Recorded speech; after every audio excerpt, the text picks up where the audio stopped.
Hello, everybody. My name is Alex Buriak, and I'm the Senior Vice President over here at Jet Lending. You guys may or may not notice that we try to do about daily education for the investment community. And why do we do that? Well, we feel that if an investor makes better decisions, they buy more properties. You guys buy more properties, you use Jet Lending, we make more money. You buy more properties, you make more money, especially with a good team behind you showing you how to build your wealth.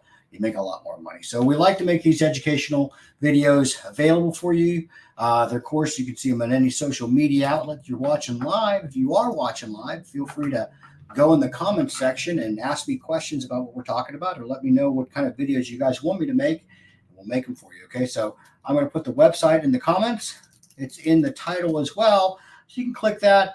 Go to our website, check out all of our educational videos that we make if you've missed one in the past. But let's get started on today's topic.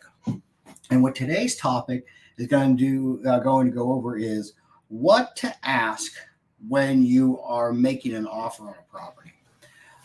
As you guys may have watched some past videos of mine, I harp on purchase price.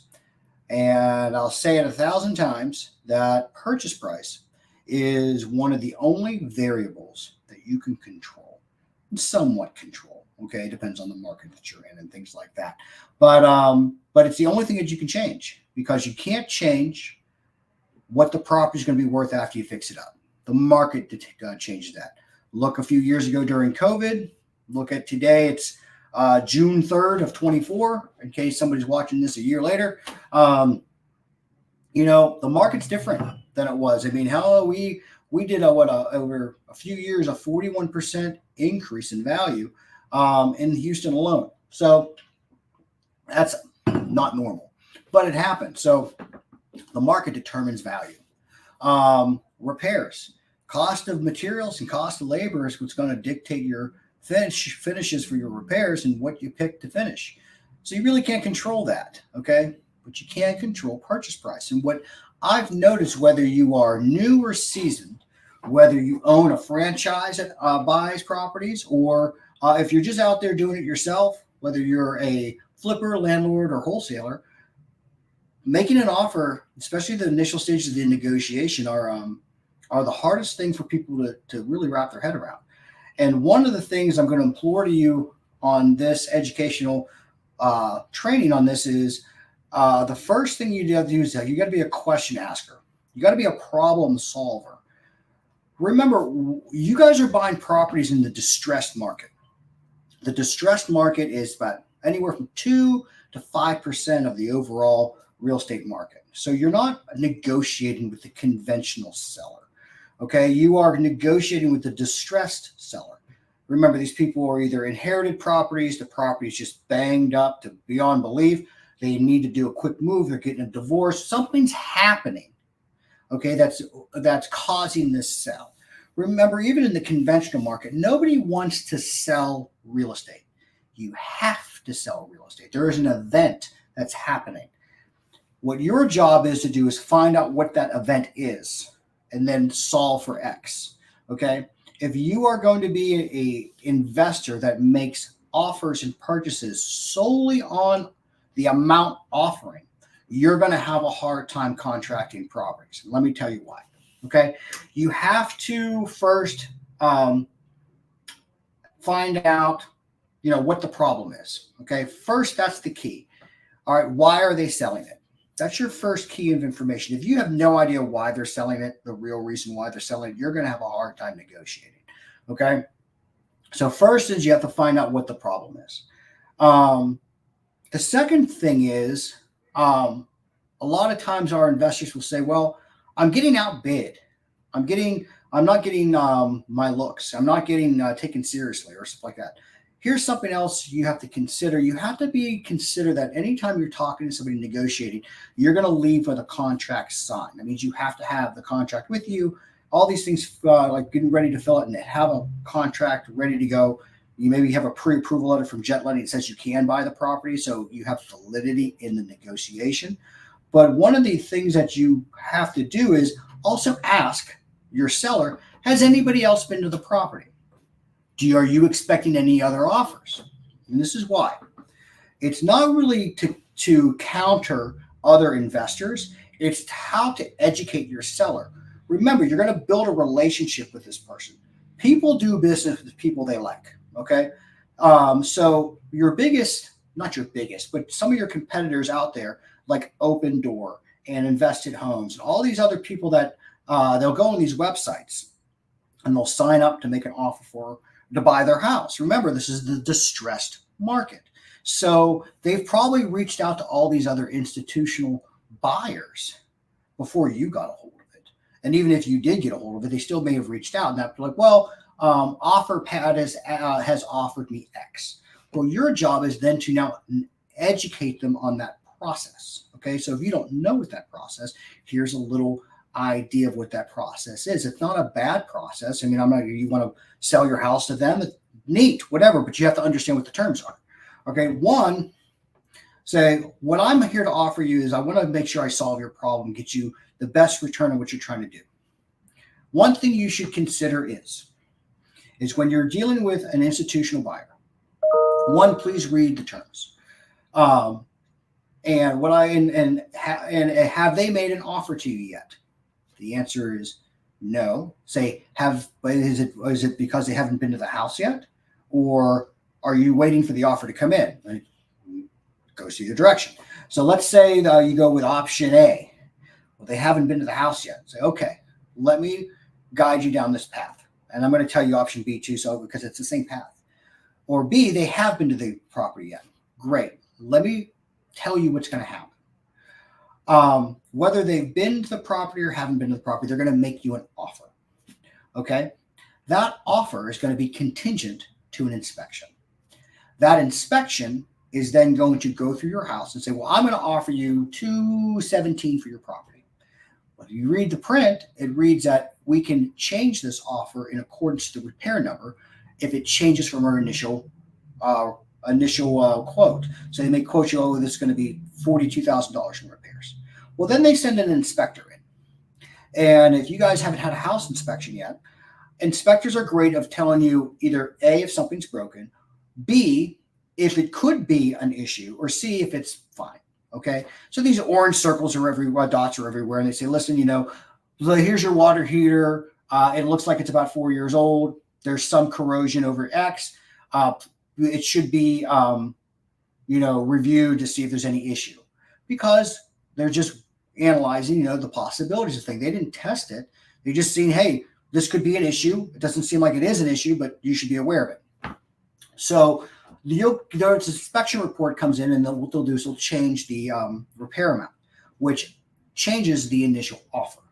So usually your first offer is not what you're going to end up with.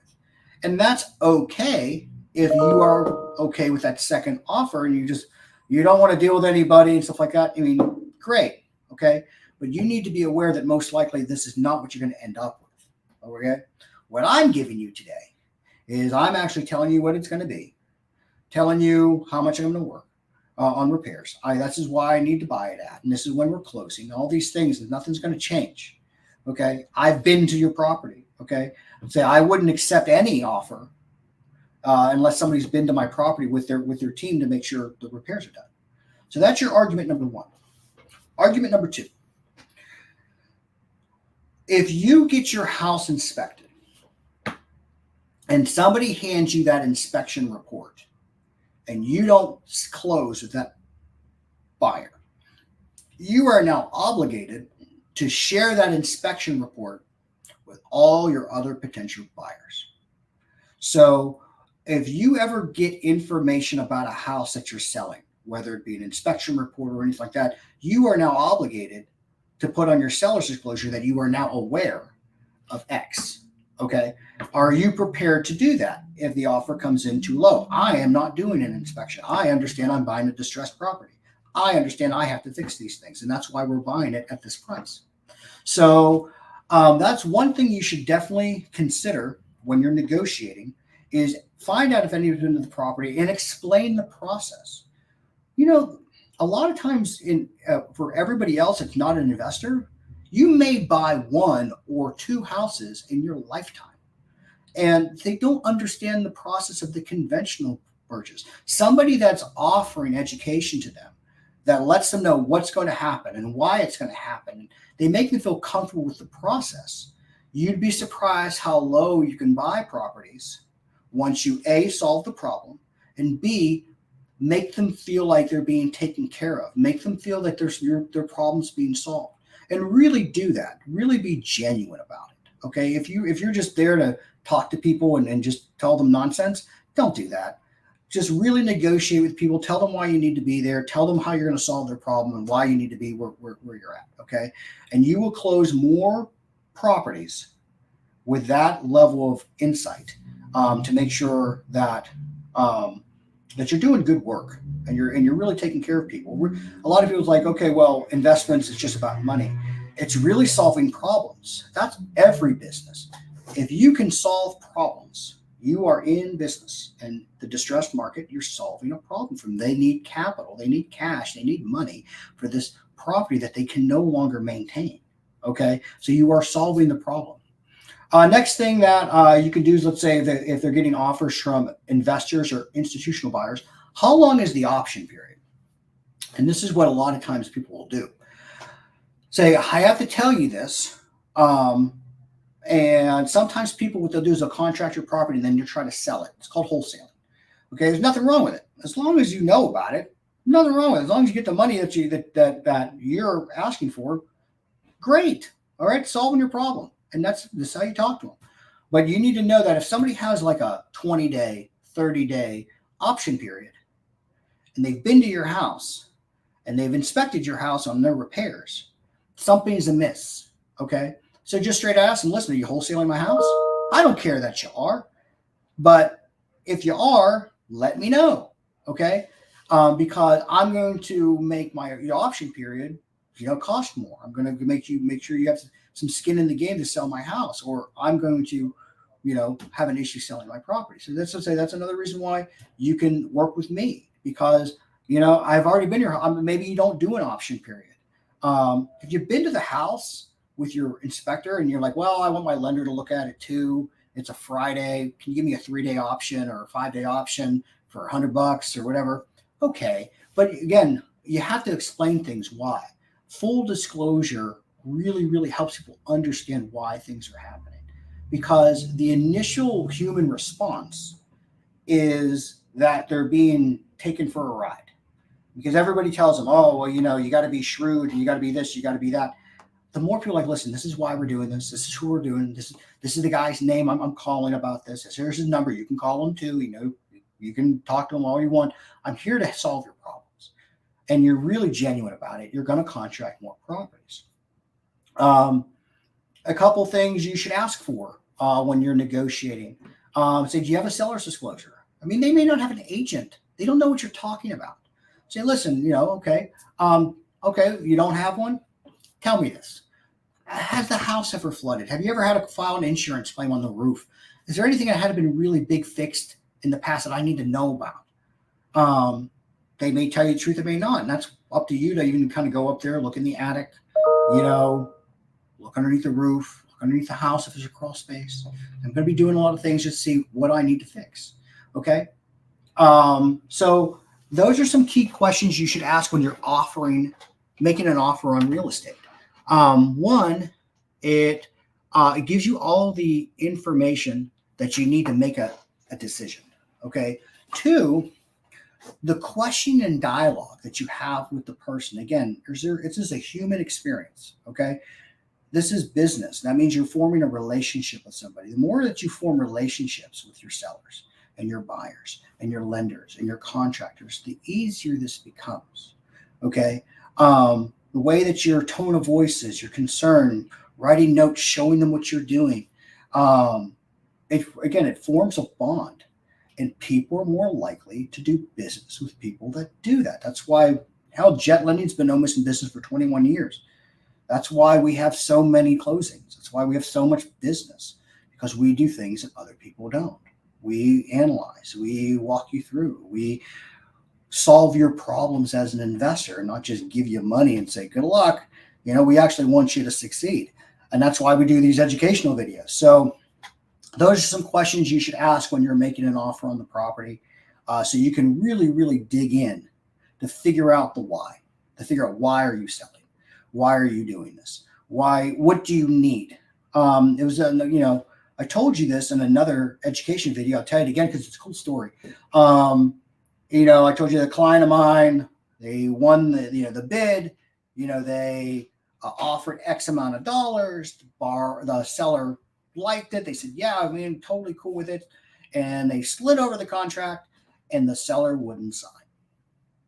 And my borrower was confused. Like, the terms that you want, the date of closing that you want, the amount of money you want, what's the deal? And the seller said, if I sign this, I don't have anybody to help me move. Now, this person was going to lose this house anyway. This person was going to have nobody to help them move anyway. And this person wasn't going to take the money because of an irrational thought. Remember, not everything is logic to people. A lot of it in business, for them, it's not business. It's an emotional issue. This is an emotional time for them. And my borrower said, wait a minute. So if I get somebody out here to help you move to your new place, you'll sign the contract? And they're like, oh yeah, that would be a great help. They didn't find the problem. Hell, they probably could have bought it for lower. But they got a moving company out there, moved their stuff. They're like, neat, I got it. They got it on time. We closed on time. But that's the kind of power in negotiation and problem solving. I'm telling you that you guys can buy more properties. Is if you don't know what really the issue is, you are going to have a hard time in negotiation. If you think it's just bottom line dollars and cents, you are not negotiating with a hedge fund or a REIT. You're dealing with somebody that most likely lives there, or it was grandma's house and they inherited. There's some sort of emotional context to this property, or they may be no emotional context. They hate this place and they just want to get out of this. It's like, whoa, what your problem is? Your problem is timing. I can put money in your pocket in 7 days. This other group is telling you they're going to close next month, if they do. So again, as long as you spend time finding out the issues of not just the property, but the person that owns the property. Okay, I'm not telling you to ignore the repair. And this is not what this education is about. This is about negotiation and people. It is important that you spend time with the person that's selling the house and their emotional response to selling the house. Because if you can figure that out and you can figure out the problem, you will buy more properties and you will spend less money. Okay, so I hope this helped. Again, if you catch this video late, not live, you can still comment on any of these and say, listen, I like it. Hey, I don't like it. Hey, I want you to do a video on this. You can go to our website and chat us online. You can text us. You can call us. You can send a carrier pigeon if you have them. Just tell them where to go. Whatever you need to do to get the information you need to become successful, because the money, me deploying you money, is never the issue. It's getting the property and doing a good job and trying to make the team that you have successful. Okay. So I hope this helped. And I hope you guys have a great day, and we'll talk to you later.